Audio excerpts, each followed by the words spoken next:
한국 병신, 너도 병신. 태국의 유명 관광지에서 사람들이 소리치고 있습니다. 그런데 그 소리의 방향은 다름 아닌 태국의 한 상점인데요. 도대체 이 상점에선 무슨 일이 일어난 것일까요? 바로 지금 사연 들어보겠습니다. 오늘의 사연 시작합니다. 안녕하세요. 저는 아누차라고 합니다. 방콕의 가장 유명한 관광지 중 하나인 카오산 로드에서 할아버지께서 물려주신 작은 로컬 음식점을 운영하고 있어요. 이곳은 매일 전 세계에서 온 여행객들로 넘쳐나는 그야말로 태국 관광의 중심이라고 할 수 있죠. 배낭여행가들과 자유로운 영혼들이 가득한 이 거리는 늘 활기차고 그 덕분에 저희 가게도 항상 손님들로 북적입니다. 저희 가게에서는 똠얌꿍, 팟타이, 쏨땀, 그리고 카오팟 등 태국의 로컬 음식을 판매하고 있어요. 신선한 재료와 태국 특유의 향신료가 어우러진 요리들은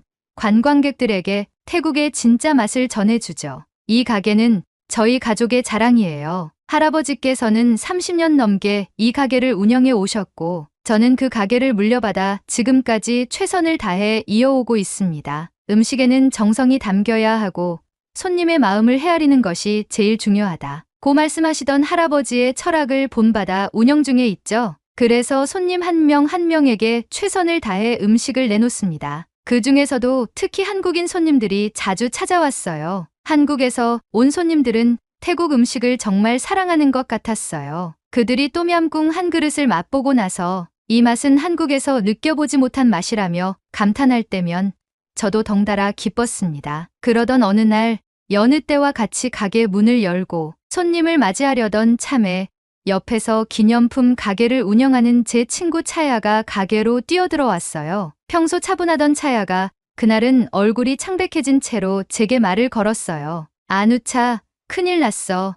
한국이 우리 태국 사람들 입국을 막고 있대. 차야의 목소리에는 분노가 가득 차 있었습니다. 저는 놀란 얼굴로 차야를 쳐다보며 갑자기 그게 무슨 소리야? 한국이 왜 태국 사람들을 막아? 라고 물었습니다. 차야는 숨을 몰아쉬며 자기 동생이 한국에 갔다가 인천공항에서 입국을 거부당하고 그대로 돌아왔다고 말했어요. 동생이 입국 심사에서 이유도 없이 쫓겨났어. 한국이 이제 우리 태국 사람들을 받지 않겠다고 한 거야. 아무 이유도 없이 태국 사람들을 돌려보내고 있다니까. 차야는 화가 머리끝까지 나 있었고 정말로 믿기 힘든 이야기를 하고 있었습니다. 저는 그 말을 듣고도 쉽게 믿기지 않았어요. 에이, 설마 그냥 쫓아냈겠어? 무슨 다른 이유가 있었겠지. 라고 말하며 차야를 달래려 했어요. 하지만 차야는 너 정말 아무것도 모르는구나. 지금 인터넷에서 난리도 아니야. 한국은 이제 우리 같은 태국인들을 아예 거부하고 있는 거라고. 라고 말하며 저를 다그쳤습니다. 차야의 얼굴에는 분노와 불안이 서려 있었지만 저는 그저 뭔가 오해가 있겠지라고 생각했어요. 차야는 답답한 얼굴을 하며 토라진 듯 가게를 나갔고 저는 이 상황이 어이가 없었어요. 그리고 차야의 말을 듣고 난 후에도 별 생각이 들지 않았어요. 한국인 관광객들은 여전히 저희 가게에 찾아와 식사를 하고 있었고 그들은 여전히 태국 음식에 만족하며 미소를 지으며 돌아갔거든요. 가게는 평소처럼 바쁘게 돌아갔고 저는 이 상황이 정말 큰일이 될 거라고는 생각하지 않았습니다. 한국 관광객들도 태국 관광을 잘 즐기고 있고 별다른 반감을 가지고 있는 것 같지 않으니 차야가 잘못 알고 있겠지 라는 생각이 들었죠. 그런데 다음 날 차야가 다시 저희 가게로 찾아왔습니다. 이번에는 얼굴이 잔뜩 찌푸려져 있었어요. 너 지금도 별일 아니라고 생각하지? 그럼 내가 뭘 좀 보여줄게. 차야는 스마트폰을 꺼내더니 저에게 SNS에서 번지고 있는 밴 코리아 운동에 대해 보여주기 시작했어요. 온라인에서는 한국 제품을 불매하고 한국을 여행하지 말자는 목소리가 점점 커지고 있었어요. 특히 인플루언서들이 앞장서서 밴 코리아 운동에 동참하는 모습을 보며 저는 점점 심각성을 느끼기 시작했습니다. 이게 정말 이렇게 커지고 있단 말이야? 저는 놀라서 차야에게 물었습니다. 차야는 고개를 끄덕이며 말했어요. 한국이 우리를 무시했으니 우리도 똑같이 응수해야지. 차야의 말은 확고했고 저는 그제서야 사태가 심각해지고 있음을 느끼기 시작했습니다. 차야가 보여준 밴 코리아 운동이 점점 심각하게 번지고 있다는 사실을 알게 된 뒤 저는 서서히 불안감이 커지기 시작했습니다. 인터넷과 SNS에서는 한국에 대한 불매운동이 걷잡을 수 없이 확산되고 있었어요. 밴 코리아라는 해시태그가 빠르게 퍼져나가고 있었고 여러 명의 인플루언서들과 태국의 연예인까지도 그 운동에 동참하는 모습을 볼 수 있었습니다. 댓글들도 한국에 대한 분노로 가득 찼습니다. 한국 제품을 불매해야 해. 우리가 이렇게 차별을 당하는데 가만히 있을 순 없잖아. 이제 더 이상 한국으로 여행 가는 건 그만두자. 한국의 모든 콘텐츠를 소비하지 말자. 차야는 저를 보며 말했어요. 와, 이게 지금 현실이야. 이 정도로 커지고 있다고. 한국이 우리를 이렇게 대하는데 우리가 왜 가만히 있어야 해? 차야의 목소리에는 확신이 담겨 있었습니다. 저는 그 말을 듣고 혼란스러웠습니다. 한국 손님들은 여전히 밝은 얼굴로 저희 가게를 찾아오고 있었고 그들이 태국 음식을 즐기며 기분 좋게 돌아가는 모습을 보면서도 이게 진짜 큰 문제일까? 라는 생각이 들었습니다. 하지만 차야가 보여준 SNS의 반응과 사람들의 목소리가 점점 커져가는 걸 보니 저도 이 문제에 대해 무시할 수는 없다는 생각이 들었죠. 그런데 그 순간 가게 앞을 지나가던 몇몇 태국인들이 한국인 손님들을 힐끔 쳐다보며 수군거리는 소리를 들었습니다. 여긴 한국인들에게 밥을 먹이는 거야? 한국인들은 태국인들을 쫓아내고 있는데 이 가게는 제정신이야? 저는 그 말들을 듣는 순간 불편함과 걱정, 그리고 이 사태의 심각성이 몸소 체험이 되기 시작했습니다. 별다른 문제 없이 지나갔던 것들이 이제는 저에게 큰 부담으로 다가오기 시작한 거죠. 차야도 주민들의 말을 들은 건지 제게 말했습니다. 단호한 표정으로 말이에요. 아누차, 이제 우리도 행동해야 할 때야. 우리도 이 운동에 동참하지 않으면 국민들에게 욕먹을 거라고. 태국에서 매장당할지도 몰라. 하지만 저는 차야에게 말했습니다. 그래도 한국 손님들도 있고 우리 가게는 예전처럼 잘 돌아가고 있어. 굳이 이런 극단적인 선택을 할 필요가 있을까? 라고 말이죠. 그러나 차야는 고개를 저으며 말을 이었습니다. 너 아직도 모르겠어. 우리 태국 사람들이 지금 얼마나 분노하고 있는지 모른다면 넌 지금 상황을 너무 안일하게 보고 있는 거야. 만약 우리가 이 운동에 동참하지 않으면 오히려 우리 가게들이 피해를 입게 될지도 몰라. 차야의 말은 그럴듯해 보였어요. 저는 여전히 한국인 손님들을 받아들일지 아니면 이 흐름에 따라야 할지 고민이 되기 시작했습니다. 지금 당장은 큰 문제가 없어 보이지만 정말 나중에 더 큰 문제를 일으킬지도 모르겠다는 생각이 머릿속을 맴돌기 시작했죠. 혼란스러운 생각이 가득했던 어느 날 차야는 자신의 기념품 가게 앞에 한국 국기의 빨간색 X 표시가 그려진 배너를 내걸었습니다. 그 배너는 마치 태국인들의 분노를 상징하는 것처럼 보였습니다. 차야는 그 배너를 가리키며 저를 보더니 말했어요. 너도 이제 선택해야 해. 이건 더 이상 뒤로 미룰 문제가 아니야. 우리 태국인들이 얼마나 화가 나 있는지 그 분노를 보여줘야 할 때라고. 저는 그 순간 큰 결심을 하게 되었습니다. 한국인 손님을 계속 받다가는 국민들에게 가게가 외면당할 수도 있겠다는 생각이 들었고 결국 저는 차야의 말에 동조하며 차야를 따라 한국 국기의 빨간색 X 표시가 그려진 배너를 가게 앞에 내걸기로 결심했습니다. 그날 저녁 가게 앞에 그 배너를 걸고 나니 왠지 모르게 불안한 기분이 들었습니다. 이게 정말 옳은 선택일까? 라는 생각이 계속 머릿속을 떠나지 않았죠. 그런데 이상한 점은 가게 앞에 배너를 걸기도 전에 한국인 손님들이 이미 눈에 띄게 줄어들기 시작했다는 거였어요. 평소보다 카오살로드에는 한국 관광객이 잘 보이지 않았고 카오살로드가 점점 조용해지는 기분이 들었습니다. 여전히 다른 나라 관광객들은 가게를 찾아오고 있었지만 한국인 손님들이 점차 줄어드는 걸 보니 마음이 편하지 않았습니다. 한국인 손님들이 빠지면 우리 가게에 큰 타격이 올 수 있지 않을까라는 생각이 떠나지 않았죠. 그러던 중 차야가 분노가 섞인 목소리로 새로운 소식을 전했습니다. 한국에서도 이제 태국 여행을 보이콧한다는 얘기가 돌고 있대. 한국인들 역시 태국의 불매운동에 반발해 태국 여행은 가지 말자는 목소리를 내고 있다는 거였습니다. 그게 무슨 소리야? 우리가 한국을 불매하는 건데 왜 우리가 역으로 이런 일을 당해야 하지? 저는 차야에게 물었지만 차야는 단호하게 대답했습니다. 그러니까 우리가 더 강하게 맞서야 한다고. 한국이 우리를 우습게 아는 거야. 오지 말라고 해. 다른 나라 관광객들도 많잖아. 저는 그 말을 듣고 한국에 대한 분노가 차올랐습니다. 하지만 한편으로는 불안감도 점점 커져갔습니다. 가게 앞을 지나가던 몇몇 한국인 관광객들이 가게에 들어오려다가 배너를 보고 주춤거리며 떠나는 모습을 보니 한국 보이콧 이전에 화기애애했던 한국인 손님들과의 기억이 겹치며 마음이 복잡해지기 시작했어요. 저는 사장으로서 마음을 다시 잡기로 마음 먹었어요. 한국은 태국을 차별하며 입국을 거부시켰고 이유 없이 우리를 괴롭히고 아무렇지 않은 듯 태국에서 활개치는 모습이 불편한 인식을 준다고 생각하려고 했습니다. 하지만 이 마음은 오래가지 못했어요. 처음엔 차야를 따라 호기롭게 벤코리아 운동을 진행했지만 가게 매출이 눈에 띄게 줄어들기 시작했고 저는 떨어지는 매출에 불안감에 휩싸였어요. 이대로 괜찮을까라는 생각이 머릿속을 떠나지 않았죠. 하지만 차야는 계속해서 괜찮을 거야.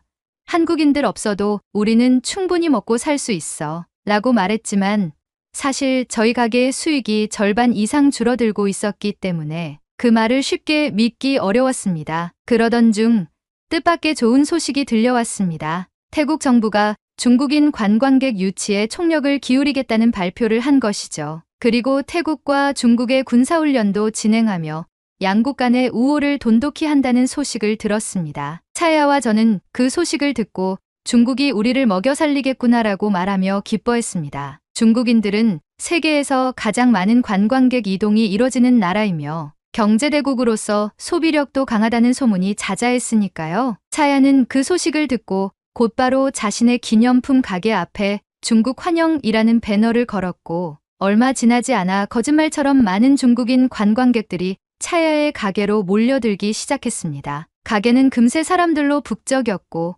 차야의 매출도 크게 오르기 시작했죠. 그 모습을 본 저는 조금 안심했습니다. 그래, 한국 손님들이 빠진 자리도 이렇게 메울 수 있을 거야. 한국인 손님들이 없다고 해서 망할 일은 없겠지. 그래서 저도 중국 환영이라는 문구를 저희 가게 앞에 걸었습니다. 결과는 놀라웠어요. 중국인 관광객들이 빠르게 저희 가게로 몰려들기 시작했고 가게는 곧 다시 활기를 띠기 시작했습니다. 처음에는 정말 기분이 좋았어요. 중국인 손님들이 음식을 맛보며 이 가게 음식 정말 잘하네 라며 환하게 웃는 모습을 볼 때마다 다시 가게에 활기가 돌아온 느낌이 들었죠. 매출도 예전처럼 회복되었고 이제는 정말 한국 손님 없이도 충분히 장사할 수 있겠다는 생각이 들었습니다. 하지만 그 기쁨은 오래가지 않았습니다. 중국인 관광객들이 몰려들면서 여러 가지 문제들이 발생하기 시작했기 때문입니다. 첫 번째로 중국인 손님들은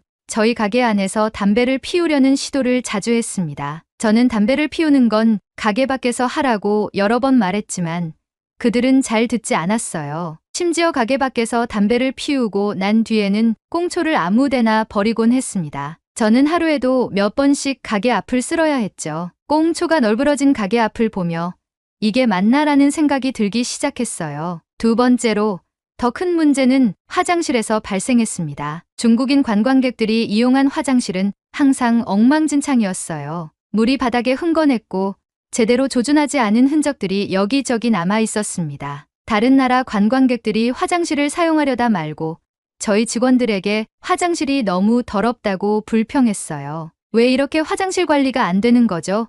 라는 말들이 들릴 때마다 저는 얼굴이 화끈거렸습니다. 저희는 중국인 손님들을 대신해서 사과를 하며 화장실 청소에도 많은 시간을 투자해야 했습니다. 하지만 불만을 직접적으로 표현하기도 어려웠어요. 중국인들이 저희 가게에서 돈을 많이 쓰고 있었기 때문이었죠. 돈을 벌려면 이 정도는 참아야 한다는 생각을 하며 스스로를 다독였습니다. 결국 중요한 건 돈이니까요. 그러던 어느 날 정말 참을 수 없는 일이 벌어졌습니다. 그날 점심시간 이후에 가게 앞이 조금 조용해져서 한가로운 오후를 보내고 있던 중이었어요. 그런데 갑자기 멀지 않은 곳에서 심상치 않은 소란이 일어나기 시작했습니다. 사람들이 소리치는 소리가 들려와 밖으로 나가보니 한 중국인 관광객이 카오산 로드 정중앙에서 대놓고 똥을 싸고 있는 것이었습니다. 뭐라고?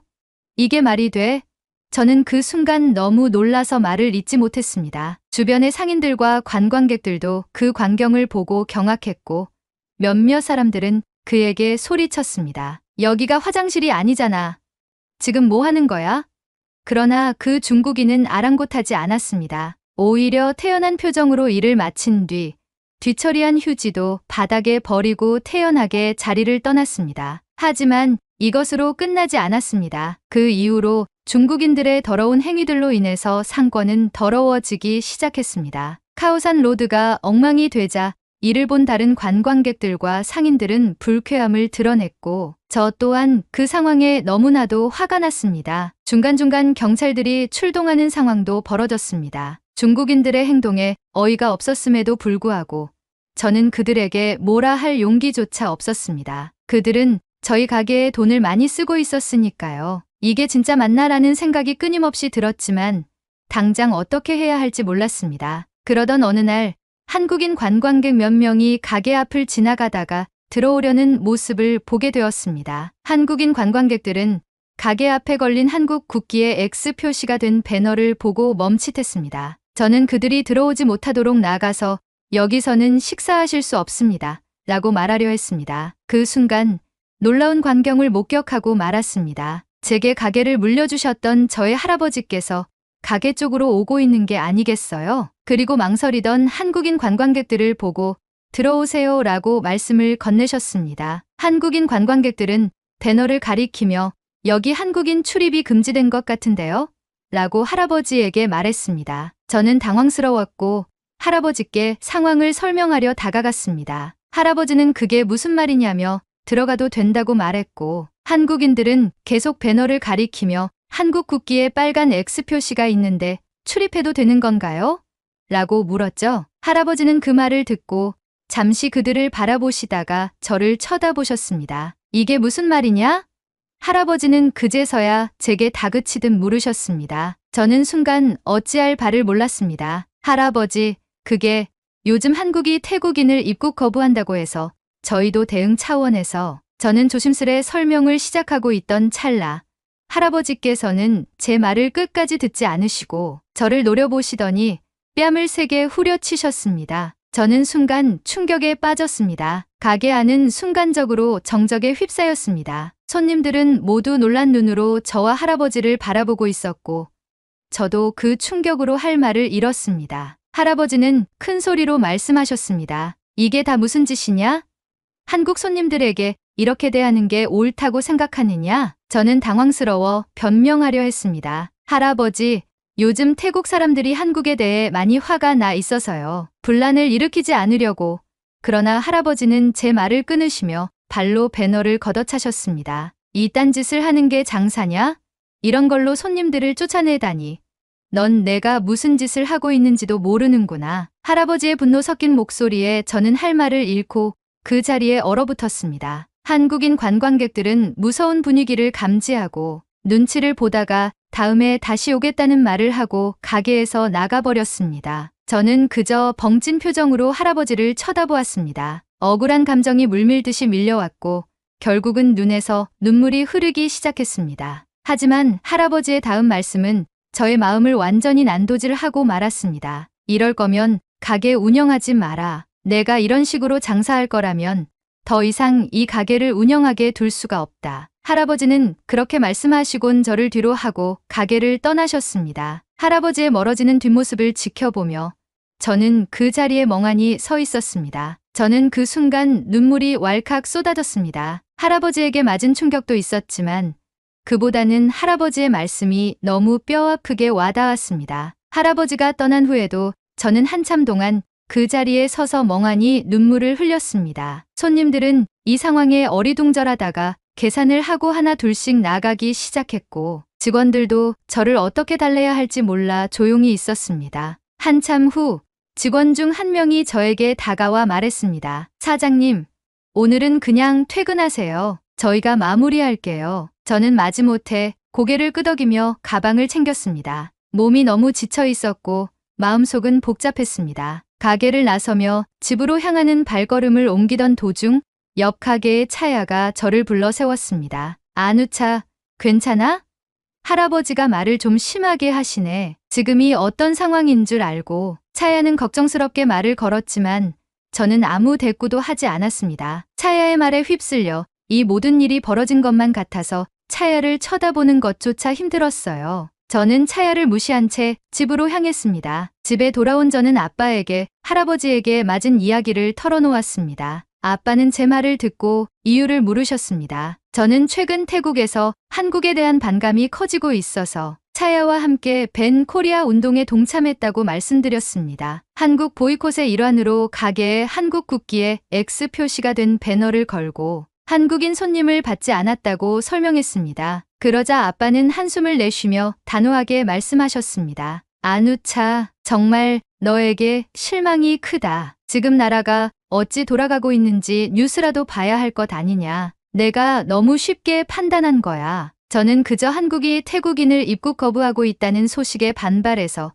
그렇게 행동했다고 변명했습니다. 하지만 아빠는 도리어 화를 내시며 말했습니다. 너는 진짜 이유도 모른 채 남들이 하는 말을 생각 없이 그대로 따라한 거야. 아빠는 한국이 태국인들의 입국을 거부한 진짜 이유를 차분하게 설명하기 시작했습니다. 한국이 우리 태국 사람들을 무작정 입국 거부하는 게 아니야. 태국에서 한국으로 간 불법 체류자들이 급격히 증가했고 지금 그 수가 어마어마하다고 하더라. 그런데 그들 중 일부가 성매매나 마약 밀매 같은 범죄를 저지르고 있다는 거야. 불법 체류의 범죄까지 저지르며 한국에서 온갖 불법을 행하고 있는 게 태국인이라고 하더라. 한국 정부가 그런 상황을 더 이상 두고 볼 수 없어서 입국 심사를 강화한 거지. 단순한 차별이 아니라 범죄를 막기 위한 조치를 한 것뿐이야. 그 사실에 내가 다 부끄럽더라. 저는 그 말을 듣고 놀라지 않을 수 없었습니다. 그동안 저는 아무것도 모르고 단순히 한국이 태국인들을 차별한다고만 생각하고 있었던 것입니다. 남들이 하는 말만 듣고 쉽게 판단해 버린 저 자신이 부끄러웠습니다. 아빠는 이어서 할아버지가 왜 그렇게 화를 내셨는지도 설명해 주셨습니다. 그리고 내 할아버지가 왜 한국에 그렇게 강한 감정을 가지고 계신지 아니? 할아버지는 한국전쟁 때 참전하신 군인이셨어. 한국전쟁 때 한국에서 죽을 뻔한 전투가 있었는데 그때 한국 군인들이 할아버지와 그의 동료들을 구해줬다고 하더라. 그 덕분에 내 할아버지가 지금까지 살아 계신 거야. 그래서 한국에 대한 감사함을 늘 가지고 계시면서 살고 계신 거야. 할아버지가 가게를 운영할 때에도 한국인 관광객에게 서비스를 챙겨주며 감사를 표했어. 저는 그 말을 듣고 더 이상 할 말을 잃었습니다. 내가 한국에 대해 너무 쉽게 판단했고 할아버지의 가게에 먹칠을 한 것이었어요. 그저 차야와 함께 분노에 휩싸여 행동했고 진실을 알아보려는 노력조차 하지 않고 단순히 감정에 휘둘려 한국 손님들을 거부한 제 자신이 너무나도 부끄러웠습니다. 아빠, 저 어떻게 해요? 저는 아빠에게 조심스레 물었습니다. 아빠는 고개를 끄덕이며 차분하게 말씀하셨습니다. 우선 한국인 손님들이 남긴 리뷰부터 확인해봐. 만약 나쁜 리뷰가 없으면 그건 다행이니까 다시 한국인 손님들을 받고 그들에게 최선을 다해 대접해. 이번 사건은 분명 우리가 잘못한 거니까 진심으로 사과하는 마음을 보이며 서비스하렴. 그날 밤 저는 리뷰 사이트에 들어가 혹시나 한국인 관광객들이 나쁜 리뷰를 남겼을까 불안한 마음으로 확인해 봤어요. 다행히 별다른 리뷰는 달리지 않았더라고요. 저는 안도의 한숨을 내쉬고 아빠에게 그 사실을 알렸습니다. 아빠는 한국인 손님들을 다시 받아들이고 앞으로 최선을 다해 좋은 서비스를 제공해라. 이번 사건은 명백히 우리가 잘못한 거니까 그들에게 진심으로 사과해야 한다라고 다시 한번 진심 어린 조언을 해주셨어요. 다음 날 저는 가게로 돌아가 입구에 걸린 배너를 치우고 직원들에게도 한국 손님들을 다시 받자고 말했습니다. 옆 가게의 차야도 제가 아빠에게 들은 이야기를 듣고 나서는 불법 체류자가 그렇게 많다고? 불법 체류자가 범죄를 저질렀다는 얘기도 처음 들어. 그런 줄도 모르고 여론을 그냥 따라버린 거네? 정말 부끄럽다. 라고 말하며 자기도 가게에 걸린 배너를 치우겠다고 했어요. 저는 카운터에 앉아 마음을 다잡고 벤 코리아 운동에 대한 진실을 찾아보기 시작했어요. 태국의 언론들은 한국이 태국인들의 입국을 거부한다는 사실만을 보도했지. 그 이면에 있는 불법 체류자 문제나 한국이 처한 상황에 대해서는 전혀 언급하지 않더라고요. 반면 한국에서는 태국 불법 체류자들의 범죄 문제가 심각해지면서 한국 내에서도 대책을 세우지 않으면 안 되는 상황이었다는 것을 알게 되었죠. 저는 그제야 깨달았어요. 우리는 한국에 대해 너무 많은 오해를 가지고 있었고 벤코리아 운동에 쉽게 휘둘렸다는 사실을요. 저는 한국에 대한 사과의 마음을 담아 가게 입구에 한국 손님 여러분, 죄송합니다. 최선을 다해 모시겠습니다. 라는 문구를 한국어로 적어 걸기로 했습니다. 그날은 그렇게 마무리되었고 저는 가게 문을 닫고 돌아갔어요. 그런데 다음 날 예상치 못한 일이 벌어졌습니다. 벤코리아 운동을 지지하는 태국인들이 저희 가게 앞에 몰려와 오물을 던지기 시작했어요. 가게 입구에 걸린 한국 환영 글귀를 보고 행동했다고 생각했고 저는 상황을 중재시키려고 가게 밖을 나가려고 했죠. 그러던 그 순간 쨍그랑 소리가 나며 창문이 깨졌어요. 가게 안에는 돌이 굴러다녔고 가게 안에서 오픈 준비를 하던 직원들은 모두 놀랐죠. 저는 분노가 치밀어 올라서 밖으로 뛰어나가 누가 그랬냐고 소리쳤어요. 그런데 경악스러운 광경을 목격하게 되었어요. 돌을 던진 사람은 바로 중국인이었던 거예요. 그 중국인은 영어로 한국 병신, 너도 병신이라고 소리치며 웃고 있었고 그 주위에 있던 태국인들은 깔깔대며 중국인을 응원하고 있었어요. 저는 더 이상 참을 수가 없었어요. 그들과 한바탕 싸우려고 주먹을 드는 순간 직원들이 저를 가게 안으로 끌어들였고 직원이 경찰에 신고했으니 참으라고 했습니다. 이윽고 경찰이 도착했지만 경찰이 출동하는 걸 본 그들은 이미 모두 도망가 버린 뒤였죠. 경찰은 저에게 무슨 일이냐고 물었고 저는 배너와 관련해 반한 세력들에게 반감을 산 것 같다고 설명했어요. 경찰은 가게 주변 순찰을 강화하겠다고 했고 창문을 깨트린 범인을 잡겠다고 하고 나갔습니다. 그 순간 저의 마음은 혼란과 두려움으로 가득 찼습니다. 저는 직원들에게 가게를 정리하자고 말하고 깨진 창문을 정리하고 떨어진 파편을 치운 후 직원들을 퇴근시키고 집으로 돌아갔어요. 집으로 돌아와 부모님께 그 상황을 말씀드렸더니 부모님은 걱정에 쌓여 한숨만 내쉬셨어요. 저는 방에 들어가 한참을 고민한 끝에 한국인들에게 사과하는 마음을 계속해서 표현해야겠다고 결심했습니다. 그래서 SNS에 한국인 여러분, 죄송합니다라는 글을 도배하기 시작했습니다. 사람들이 악플을 달아도 저는 꿋꿋이 사과를 이어갔어요. 그리고 태국 내 불법 체류자 문제에 대한 글도 올리기 시작했습니다. 우리는 벤코리아 운동에 휩싸여 우리 스스로의 문제를 돌아보지 않았다는 사실을 깨달았거든요. 저는 진심으로 한국인들에게 사과하고 싶습니다. 언젠가 태국인들도 이 잘못을 깨닫고 자신들에게 돌아올 후폭풍을 두려워하게 되길 바라며 말이죠. 잘못한 사람이 먼저 사과하는 것이 맞다고 생각하고 저는 그 믿음을 지키기 위해 계속해서 사과할 것입니다. 한국인 여러분 대단히 죄송합니다. 오늘의 이야기 어떠셨나요? 감정은 묻어두고 이성적으로 대화를 나누는 날이 빨리 왔으면 합니다. 오늘의 사연이 마음에 드셨다면 구독, 좋아요 부탁드리겠습니다. 긴 이야기 끝까지 들어주셔서 진심으로 감사합니다. 앞으로도 좋은 사연으로 여러분을 찾아오겠습니다. 시청해주셔서 감사합니다. 여러분, 믿기 어려운 일이 벌어졌어요. 제 딸 소피아가 다니는 초등학교에서 작은 도시락 하나가 학교 전체의 급식 문화를 바꿔버렸어요. 처음엔 그저 가벼운 해프닝이라고 생각했지만 이 일이 이렇게까지 커질 줄은 정말 몰랐어요. 미국의 학교 급식 문화를 바꿔버린 도시락에 담긴 음식은 과연 무엇이었을까요? 여러분의 좋아요 버튼에 힘을 얻어 비디오를 재생하겠습니다. 바로 지금 오늘의 사연 시작하겠습니다. 안녕하세요.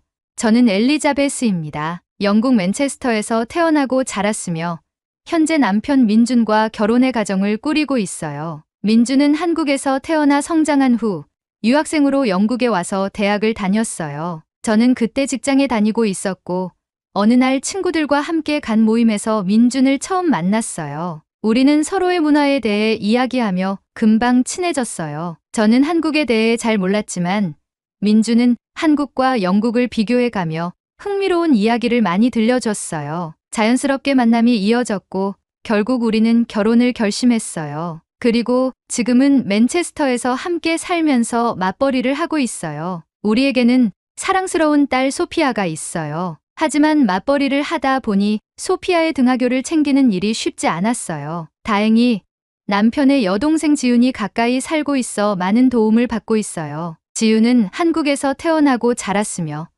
대학을 다니던 중 교환학생 프로그램을 통해 유학 온 영국인 데이비드를 만나게 되었어요. 데이비드는 대학 시절부터 아시아 문화에 관심이 많았고 한국어를 배우고 싶어 한국으로 교환학생을 신청했어요. 처음에는 언어 장벽 때문에 어려움을 겪었지만 한국 생활을 하면서 점차 적응해 나갔어요. 그러던 중 대학 수업에서 지윤을 만나게 되었죠. 두 사람은 금세 가까워졌어요. 데이비드는 지윤에게 한국어를 배우며 문화적 차이를 이해하려고 노력했고, 지윤은 데이비드에게 한국에서의 생활을 도와주면서 자연스럽게 연인 사이로 발전했어요. 몇 년간 연애를 이어가던 두 사람은 결국 결혼을 결심했고, 데이비드는 유학을 마친 후 지윤과 함께 영국으로 돌아와 맨체스터에 정착하게 되었어요. 그렇게 같은 도시에 살게 된 덕분에 우리는 서로 의지하며 생활하게 되었어요. 특히 지윤은 저와 남편이 바쁠 때마다 소피아의 등하교를 도와주었어요. 언니, 걱정하지 마세요. 소피아랑 보내는 시간이 저한테도 좋아요. 집에서 할 것도 없는 가정주부인데 오히려 제가 고마운데요. 그렇게 소피아는 고모와 더욱 친해졌어요. 지윤과 함께하는 시간이 많아지면서 한국 문화에도 자연스럽게 노출되었죠. 하지만 이 일이 단순한 가족 간의 친밀함을 넘어 학교 전체의 분위기를 바꿔놓을 줄은 정말 몰랐어요. 어느 날 소피아가 다니는 학교에서 체육대회가 열린다는 소식을 들었어요. 하지만 저와 남편은 회사에 출근을 해야 했기에 소피아의 체육대회에 참석할 수 없었어요. 그래서 언제나처럼 지윤에게 소피아에게 부탁을 했습니다. 지윤, 정말 미안해. 학부모가 꼭 참석해야 한다고 하는데 우리 대신 소피아와 체육대회에 갈 수 있겠어? 지윤은 너무 좋다며 흔쾌히 받아들였어요. 그럼요. 저도 미국 학교 체육대회를 구경해보고 싶었어요. 제가 대신 가서 소피아를 열심히 응원할게요. 그렇게 저는 지윤에게 여느 때와 마찬가지로 소피아를 부탁하고 다음날 민준과 함께 출근을 했어요. 그날 저녁 퇴근하고 집에 들어서자 거실에서 소피아와 지윤의 웃음소리가 들렸어요. 소피아는 지윤 곁에 꼭 붙어 앉아 있었고 테이블 위에는 간식과 주스가 놓여 있었어요. 두 사람은 저를 보자마자 밝은 얼굴로 인사를 했어요. 엄마, 오늘 체육대회에서 대박 사건이 있었어요. 소피아는 반짝이는 눈으로 저를 바라보며 손을 잡아 끌었어요. 저는 웃으며 가방을 내려놓고 소피아 옆에 앉았어요. 그래? 무슨 일이 있었는데 그렇게 신났어? 엄마가 못 와서 아쉬웠지만 고모랑 진짜 재미있게 놀았어요. 근데 제일 놀라운 건요. 소피아는 한껏 기대에 찬 표정으로 지윤을 바라보며 말을 이어갔어요. 고모가 학부모 달리기에 나갔는데 엄청 빨리 달려서 우리 팀이 이겼어요. 친구들이 다 놀랐어요. 저는 의외라는 듯 지윤을 바라봤어요. 평소에 운동을 좋아하는 건 알았지만 이렇게까지 잘 달리는 줄은 몰랐거든요. 지윤은 쑥스러운 듯 웃으며 손을 내저었어요. 에이, 그냥 어릴 때 운동 좀 했던 게 도움이 된 것뿐이에요. 하지만 소피아는 고개를 세차게 저으며 반박했어요. 아니에요. 진짜 빨랐어요. 다른 부모님들은 다 뒤처졌는데 고모는 혼자 막 앞서 나가셨다니까요. 친구들이 다 박수치고 환호했어요. 저는 웃음이 터졌어요. 와, 우리 지윤 덕분에 소피아 반이 우승했구나. 그럼요. 근데 그게 끝이 아니에요. 저는 물을 한 모금 마시려다가 소피아의 들뜬 표정에 다시 컵을 내려놓았어요. 너 무슨 일이 있었어? 고모가 김밥을 싸오셨는데 친구들이랑 나눠 먹었어요. 그런데 친구들이 다 김밥에 완전 빠져버렸어요. 저는 순간 귀를 의심했어요. 김밥, 한식에 대해 조금은 알고 있었지만 김밥은 처음 들어보는 음식이었어요. 지윤이 웃으며 설명을 덧붙였어요. 네, 간단한 한국 음식이에요. 밥이랑 다양한 재료를 김으로 말아서 한 입 크기로 썰어 먹는 거죠. 소피아가 좋아할 것 같아서 싸줬는데 예상보다 반응이 너무 뜨거웠어요. 소피아는 팔짝팔짝 뛰며 흥분했어요. 맞아요. 친구들이 처음에는 이게 뭐야? 하고 신기해했어요. 근데 한 입 먹더니 다들 너무 맛있다고 난리였어요. 엠마는 저한테 자기 간식이랑 바꿔 먹자고까지 했다니까요. 저는 놀라며 지윤을 바라봤어요. 진짜야? 다들 잘 먹었어? 네. 소피아가 친구들이랑 나눠 먹었는데 다들 맛있다고 더 달라고 하더라고요. 다음엔 좀 더 많이 싸줘야겠어요. 저는 빵 터졌어요. 그래서 소피아는 점심을 제대로 먹긴 했어. 소피아는 장난기 어린 표정으로 웃었어요. 사실 좀 부족했어요. 근데 엠마랑 루카스가 자기 간식도 나눠줬어요. 친구들이 너무 좋아해서 저도 기분이 좋았어요. 그 말을 들으니 마음이 훈훈해졌어요. 하지만 한편으로는 걱정도 됐어요. 낯선 음식이라는 이유로 혹시라도 학교에서 문제 삼지는 않을까 싶었거든요. 친구들이 그렇게 좋아했다니 다행이긴 한데 혹시 선생님이 뭐라고 하시진 않았어? 소피아는 고개를 저었어요. 아니요. 오히려 선생님도 신기해하셨어요. 그리고 친구들이 저보고 새로운 별명까지 지어줬어요. 저는 궁금해서 눈을 깜빡였어요. 별명? 김밥이 김밥을 가져온 소피아라고 해서요. 저는 깔깔 웃음을 터뜨렸어요. 지윤도 따라 웃으며 말했어요. 진짜 별명 잘 지었네. 다음에 도시락 쌀 때 킴밥이라고 이름 써서 줄까? 소피아는 신나게 고개를 끄덕였어요. 좋아요. 그러면 친구들이 더 좋아할 거예요. 저는 미소를 지으며 소피아의 머리를 쓰다듬었어요. 아이가 즐거워하는 모습을 보니 덩달아 기분이 좋아졌어요. 그럼 엄마, 다음에 고모랑 같이 김밥 만들어 봐요. 엄마도 해보면 재미있을 거예요. 저는 지윤을 쳐다봤어요. 지윤은 장난스럽게 웃으며 말했어요. 좋죠? 언니도 김밥 한번 배워 보실래요? 저는 피식 웃으며 고개를 끄덕였어요. 그래, 한번 배워볼까? 그날 저녁, 저는 소피아와 지윤이 들려준 이야기를 떠올리며 문득 생각했어요. 아이들은 좋아하는 음식이 생기면 친구들과 나누고 새로운 것을 즐겁게 받아들이는구나. 김밥을 처음 본 친구들도 호기심을 갖고 맛을 보았고 금세 좋아하게 되었어요. 그 작은 도시락 하나가 소피아와 친구들에게 이렇게 신나는 추억을 만들어줄 줄은 몰랐습니다. 소피아는 킴밥이라는 별명을 얻고 지윤이 가끔씩 싸주는 김밥을 들고 가서 친구들과 즐겁게 점심시간을 보냈어요. 친구들에게 김밥을 가져왔다고 소피아가 말할 때면 친구들이 소피아에게 달려와 같이 맛보며 즐거워했고 선생님도 호기심을 보이셨죠. 그런데 어느 순간부터 학부모들 사이에서 김밥 이야기가 오르내리기 시작했어요. 처음에는 단순한 관심이었어요. 소피아가 가끔 가져오는 도시락이 맛있다고 아이가 계속 얘기를 해요. 우리 애는 제가 한국인도 아닌데 계속 만들어 달라고 조릅니다. 어디서 사 먹을 수 있는 음식인가요? 하지만 관심이 깊어질수록 불만 섞인 목소리도 들리기 시작했어요. 아이가 집에서 갑자기 김밥을 만들어 달라고 하는데 김밥이 대체 무슨 음식인가요? 우리 애도 김밥을 좋아한다고 하는데 건강에 좋은 음식인가요? 너무 짜거나 기름지진 않나요? 학교 급식은 영국 아이들의 영양을 고려해서 만들어진 건데 다른 음식이 자꾸 유행하면 문제가 되지 않을까요? 그렇게 작은 불편함이 커지면서 일부 학부모들은 학교에 직접 문의 전화를 넣기 시작했어요. 우리 아이가 급식 대신 다른 음식을 먹고 온다고 하는데 혹시 점심시간에 급식 외의 음식을 먹는 게 허용되나요? 학교에서 제공되는 음식이 아닌 출처가 불분명한 음식을 나누어 먹는 것이 위생적으로 안전한가요? 어느새 김밥은 단순한 인기 음식이 아니라 학부모들 사이에서 논란이 되는 주제가 되어버렸어요. 그러던 어느 날 학교에서 학부모 회의가 열린다는 공지가 왔어요. 그리고 그 회의의 주요 안건 중 하나가 급식 외의 음식 섭취 및 공유에 대한 논의라는 것이었어요. 저는 순간 김밥 이야기가 떠올랐어요. 저는 불안한 마음을 가지고 직장에서 일찍 나와 회의에 참석했습니다. 그리고 역시나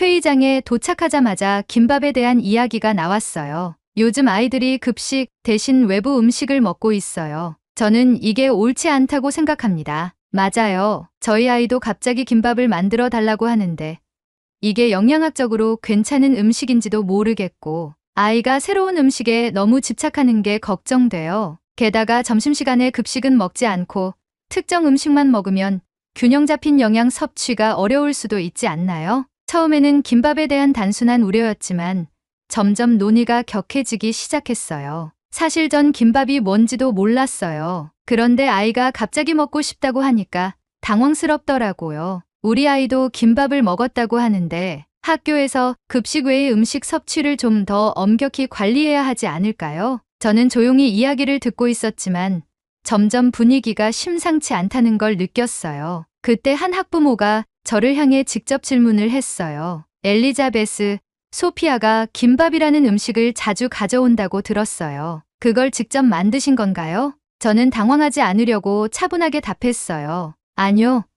제 시누이가 만들어준 거예요. 한국에서 도시락용으로 간편하게 만드는 음식이지만 재료는 우리가 평소에 먹는 것들과 크게 다르지 않습니다. 그러자 또 다른 학부모가 고개를 저으며 말했어요. 하지만 익숙하지 않은 음식이 아이들 사이에서 너무 유행하는 건 문제가 될 수도 있다고 생각해요. 회의가 끝나갈 무렵 학교 관계자가 나서서 입장을 밝혔어요. 현재 학부모님들 사이에서 우려가 있는 것을 잘 알고 있습니다. 이에 따라 학교 측에서도 급식과 관련된 부분을 좀 더 검토할 예정입니다. 그리고 학부모님들께서 요청하시면 김밥이 어떤 음식인지에 대한 정보도 제공할 수 있도록 하겠습니다. 그렇게 회의는 끝이 났어요. 하지만 저는 뭔가 찝찝한 기분이 들었어요. 저는 집에 돌아와 지윤에게 연락했고 소피아의 학교에서 이런 일이 발생했으니 당분간 김밥을 싸서 보내는 것은 피하는 게 좋겠다고 했죠. 그러자 지윤은 되려 제게 신경 쓰이게 해서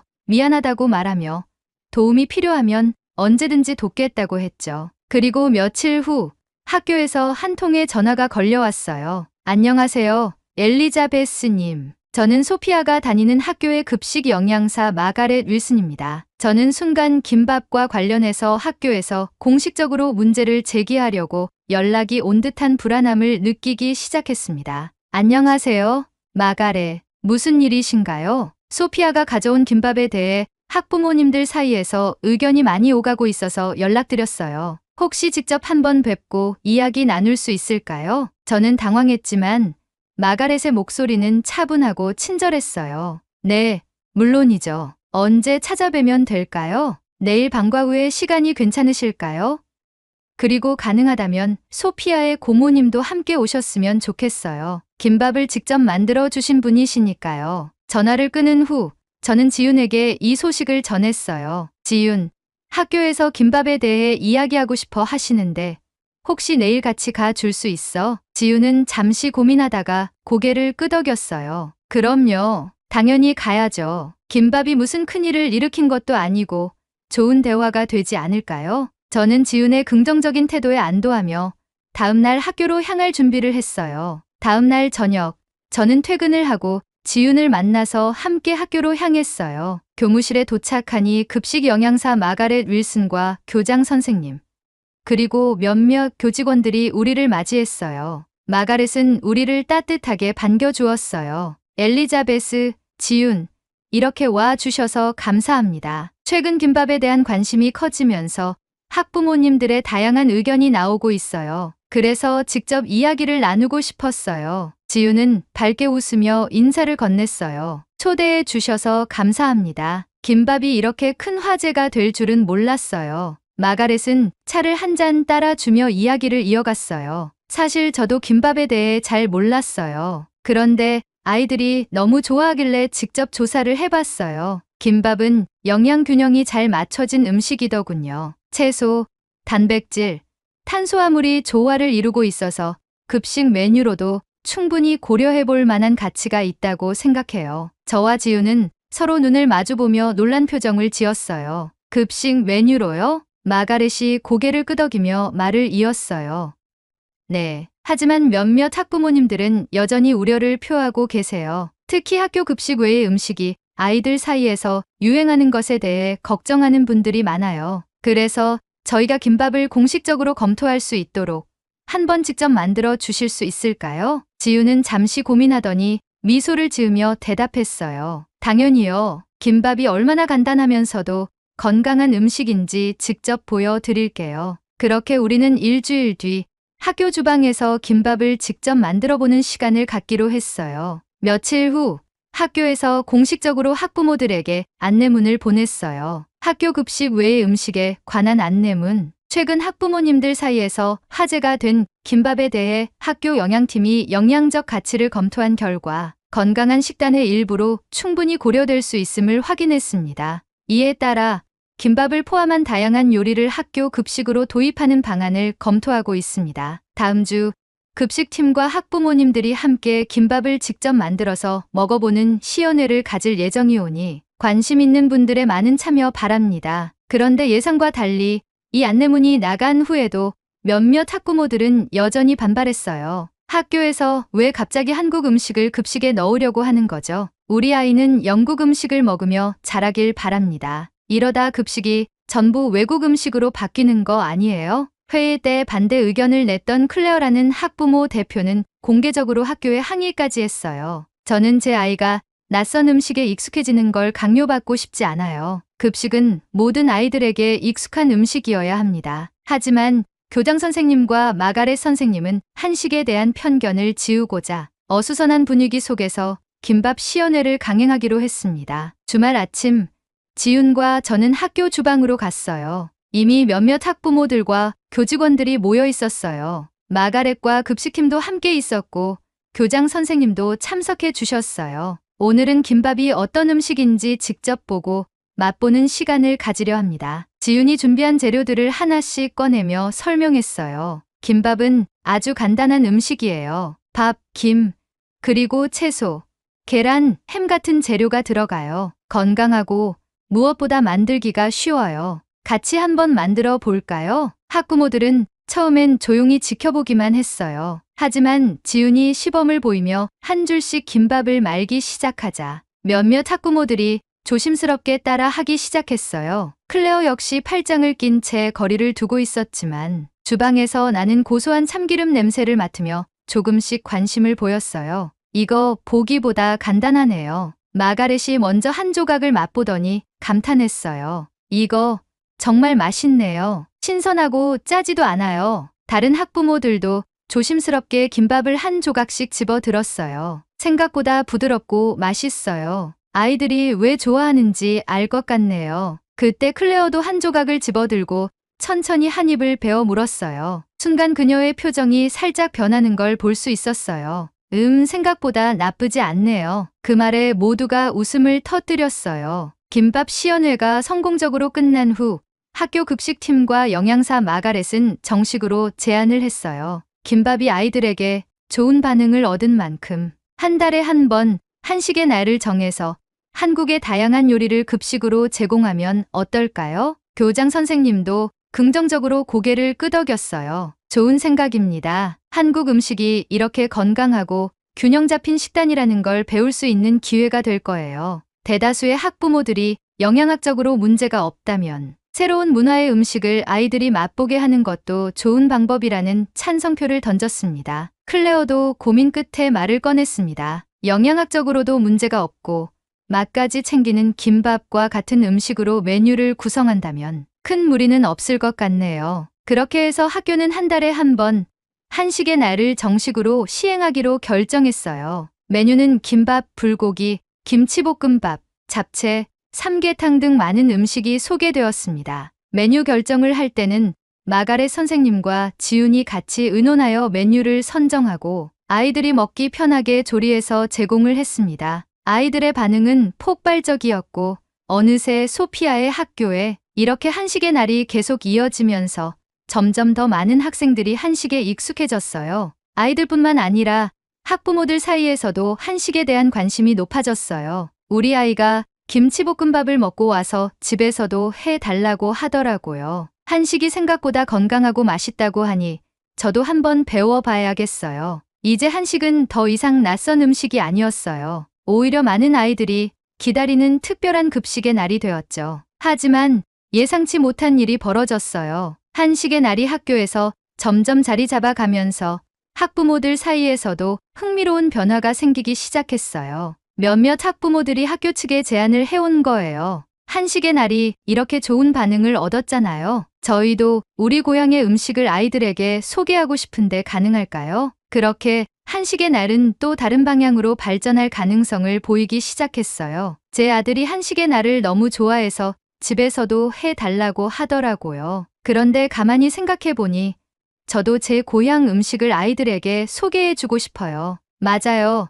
저희 가족은 인도계인데 우리 아이도 인도 음식이 급식으로 나오면 정말 좋아할 것 같아요. 한식의 날이 이렇게 성공적인데 다양한 문화권의 음식도 아이들에게 경험할 기회를 주면 좋지 않을까요? 이런 의견이 하나둘 모이면서 학교 급식팀과 영양사 마가렛은 새로운 제안을 하게 되었어요. 한식의 날이 좋은 평가를 받고 있는 만큼 이를 확장해 다문화 급식의 날을 운영해 보면 어떨까요? 한 달에 한 번 다양한 나라의 음식을 소개하는 날을 만드는 겁니다. 교장 선생님도 이 아이디어에 크게 공감했어요. 우리는 다양한 문화가 공존하는 나라에 살고 있어요. 학생들이 여러 나라의 음식을 경험하는 건 훌륭한 교육이 될 겁니다. 학부모님들이 직접 참여해서 요리를 소개하는 방식도 좋겠네요. 그렇게 해서 한식의 날은 다문화 급식의 날로 발전하게 되었어요. 첫 번째 다문화 급식의 날은 인도 음식을 소개하는 날이었어요. 학교의 인도계 학부모들이 직접 참여해 치킨 커리와 난을 준비했어요. 이건 인도의 대표적인 음식이에요. 치킨을 향신료와 함께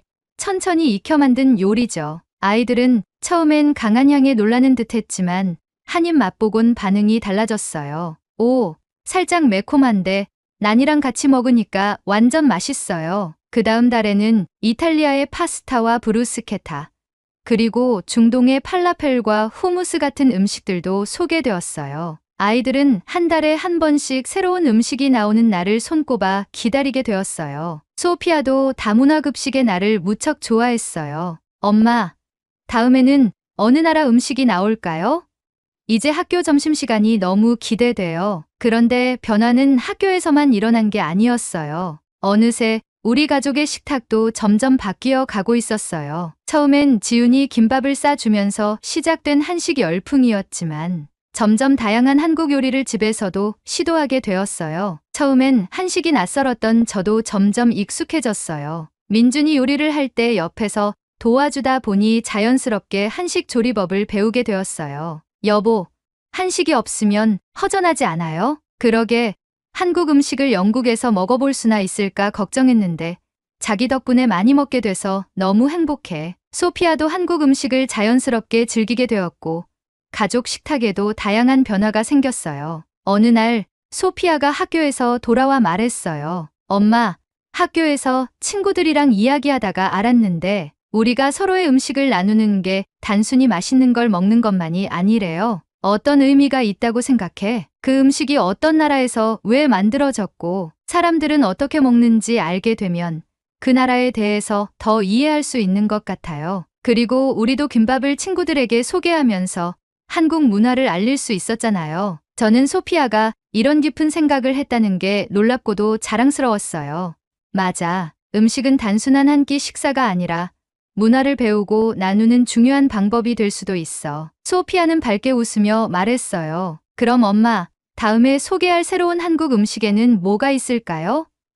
친구들에게 또 소개해 줄 수 있도록요. 저와 지훈, 그리고 민주는 서로를 바라보며 미소를 지었어요. 떡볶이는 어떨까요? 아니면 비빔밥. 와, 떡볶이는 뭐예요? 한국에서 간식으로 먹는 매콤한 요리야. 친구들이 매운 걸 잘 먹을지 모르겠지만 덜 맵게 만들면 되겠죠? 우리는 소피아의 초롱초롱한 눈을 보며 모두 한바구음을 지었습니다. 그렇게 우리의 음식 문화 나눔은 계속해서 이어져 가고 있습니다. 처음엔 단순한 도시락 하나로 시작된 변화였지만 이제는 학교 전체 그리고 우리 가족의 생활 속 깊이 자리 잡게 되었죠. 한 나라의 음식이 누군가에게는 낯선 경험일 수 있지만 그걸 나누고 즐기는 과정에서 우리는 서로를 더 이해하고 가까워질 수 있다는 걸 깨닫게 되었어요. 소피아는 여전히 킴밥이라고 불리며 친구들에게 김밥을 좋아하는 아이로 알려져 있었어요. 하지만 이제는 김밥뿐만 아니라 다양한 문화를 함께 즐기고 나누는 아이로 성장하고 있었죠. 이 작은 변화를 시작하게 된 소피아와 지훈, 그리고 우리 가족이 정말 자랑스럽습니다. 창밖을 보니 오늘따라 하늘이 더 맑고 푸르게 보였어요. 마치 앞으로 펼쳐질 더 많은 새로운 경험을 기대하라는 듯이요. 나중에 시간이 된다면 한국에 직접 여행을 가서 한국 음식을 맛보고 싶네요. 우리 가족과 지훈네 가족이 다 같이 한국으로 여행 가는 날짜를 잡아봐야겠어요. 오늘의 사연은 여기까지입니다. 한국의 음식이 이렇게까지 영향력을 가지고 있다는 사실에 놀랍습니다. 여러분이 추천하는 한국의 음식을 댓글로 남겨 감동 비디오의 마지막을 장식해주세요. 오늘의 비디오가 공감이 되신다면 구독, 좋아요 한 번씩 부탁드리겠습니다. 그리고 여러분의 댓글은 제게 큰 힘이 됩니다. 다음엔 더 흥미로운 사연으로 여러분을 찾아뵙겠습니다. 시청해주셔서 감사합니다.